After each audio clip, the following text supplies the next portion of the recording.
আব্দুল্লাহর বেটা মুহাম্মাদের কোনোদিন ভগবানকে দেখতে পারি নাই, সে আল্লাহকে কোনোদিন দেখা যায় না,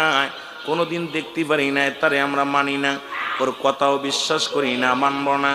এটা মানা যাবে না, অসম্ভব। এই অলিদের পূজা করা শুরু করলি, পুরো পূজা শুরু করলো পুতুলটার মধ্যে যাইয়া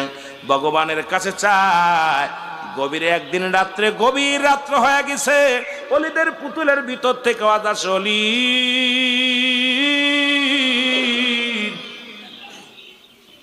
অলিদের পুতুলের ভিতর থেকে আওয়াজ আসে, অলি মুহাম্মদ আব্দুল্লাহর বেটা মুহাম্মদ একটা ধোঁকাবাজ, আব্দুল্লাহর বেটা মুহাম্মদ একটা কাজ্জাব, আব্দুল্লাহর বেটা মুহাম্মাদের খোদা বলতে কিচ্ছু নাই, আব্দুল্লাহর বেটা মুহাম্মদ সে একটা মিথ্যুক কাজ্জাব। সুতরাং আমি এক নাম্বার খোদা, আমার যদি তুমি সেজদা করতে পারো, আমার যদি ভালোবাসতে পারো, আমার যদি খেদমত করতে পারো, আর আমি যদি তোমার